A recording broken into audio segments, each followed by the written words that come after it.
Grgačvarak. Da upitaš bilo koga u mom kraju, zelen gaj.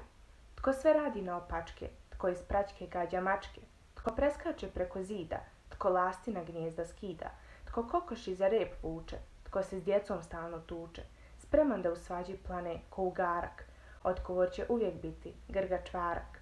Al da pitaš u mom kraju, zelen gaju, isto tako, tko je cijele noći skako, da bolesnoj majci dade aspirine limunade, i da pitaš isto tako, tko je jako, jako plako, zato što se mila mala po koljenu ograbala, kad je pala čak u jarak, odgovor će uvijek biti grgačvarak. Što je takav, tko bi znao, čas je dobar, čas je zao, čas bi svakom srce dao, a čas bi se s vukom klao. Mršav, tanak ko suharak, grgačvarak. Moja baka. Ako sretneš moju baku na ulici ili sokaku, ti joj priđi srca laka kao da je tvoja baka. Pomozi joj, mali druže, jer je noge slabo služe, a i oči teško vide, pa mi baka sporo ide. Kroz roj kola i auta prevedi je preko puta, da u vrevi bučnog grada moja baka ne nastrada. Prepoznat ćeš moju baku i po hodu i koraku, i po bijeloj sjedoj kosi, i po štapu što ga nosi. A kad baka dođe kući, sretno će joj srce tući. O tebi će sva u sreći mnogo lijepa meni reći.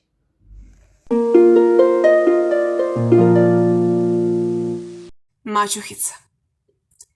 U zelenom parku maćuhica bila, a došao leptir lepršavih krila, pa rekao nježno umiljatu cvijetu: maćuhice, ti si najljepša na svijetu. Na te riječi ljubke maćuhica mila stidljivo i čedno u sjenu se skrila. Latice je tamne prema zemlji svila, pa je tako skromna još i ljepša bila.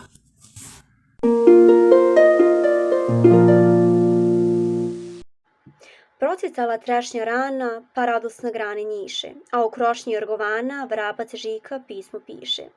Drugarice lastavice, vrabac lasti na jug javlja. Evo sjedoh da ti pišem da sam živ i dobra zdravlja. Ovdje zime nema više, već proljetno sunce blista. Ranim cvijećem gaj miriše, a i lipa stara lista. Kada primiš pismo moje, ne razmišljaj i ne pitaj. Brzo spremi stvari svoje, pa ovamo k nama hitaj. U susret ću tebi poći do potoka i vrbika, zato javi kada ćeš doći, pozdravljate Živić Žika. Ahmed Hromadžić, prijatelj. Medo je zadesila nesreća. Upao je u trnjak, izgrebao se, izranjavio, a u šapama mu je ostalo toliko trnja da nije mogao ni da hodi ni da stoji. Trnje se toliko duboko zabolo da nije mogao da ga povadi, a nikog nije bilo da mu pomogne. Trpio je bolove, jaukao i urlao tako da ga je cijela šuma čula. Izdrži, Medo, dovikivali su mu, nisi jedini koji patiš. Izdržavao je, a šta mu je drugo i ostalo? Morao je da se bori, morao je da izdrži ne samo bolove, već i glad i žeć.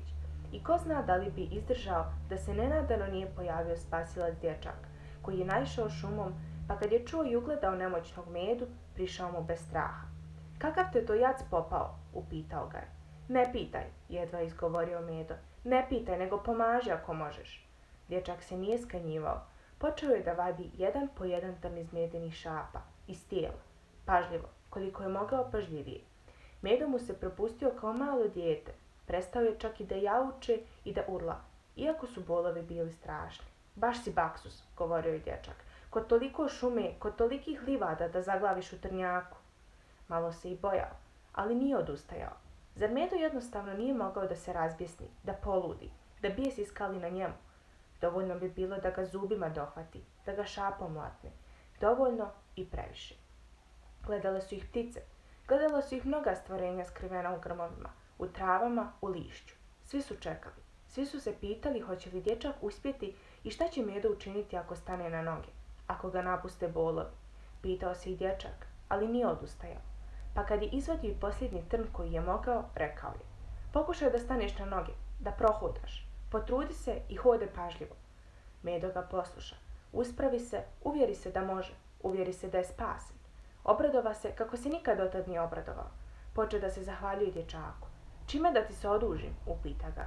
Pokaži mi mjesto gdje dozrijevaju najslađe maline, reče dječak, i ostanimo prijatelji. I tako i bi.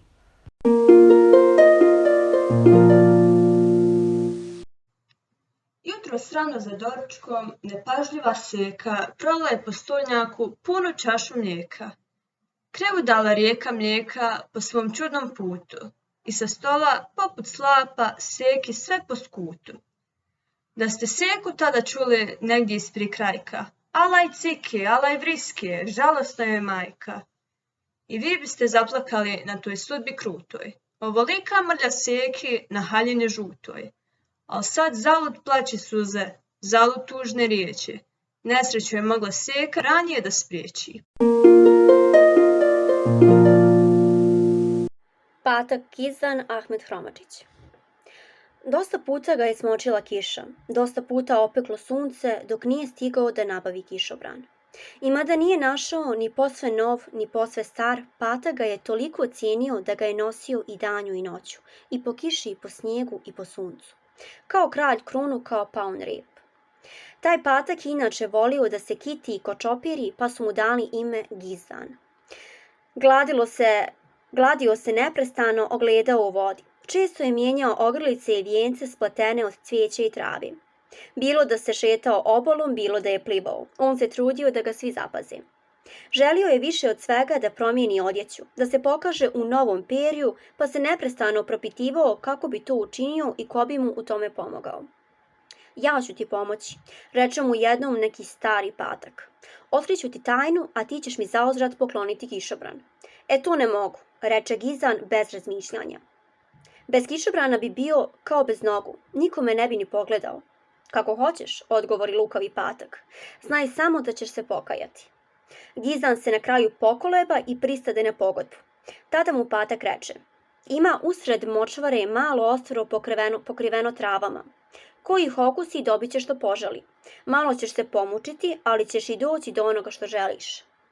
Gizdan ne sačeka da stane vjetar koji je dizao valove po vodi, već zapliva, zaputi se ostrvu, ali ne stiže ni do njega ni do novog ruha.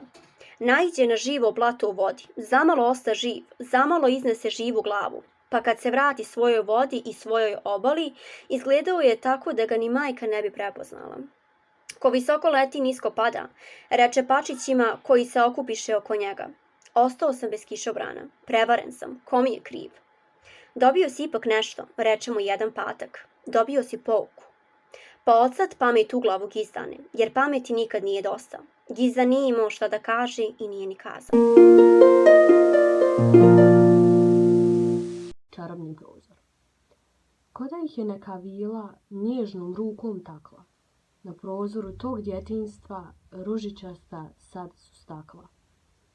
Kroz taj prozor kada gledaš u doline, u visine, tada ti se sve daljine ko najljepše bajke čine. Taj ti prozor dočarava sve što želi tvoja mašta.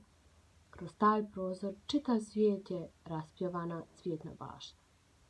Ali ljeta kada minu i djetinjstvo kada ode, sve se želje i svi snovi na ozbiljnu stvarnost svode.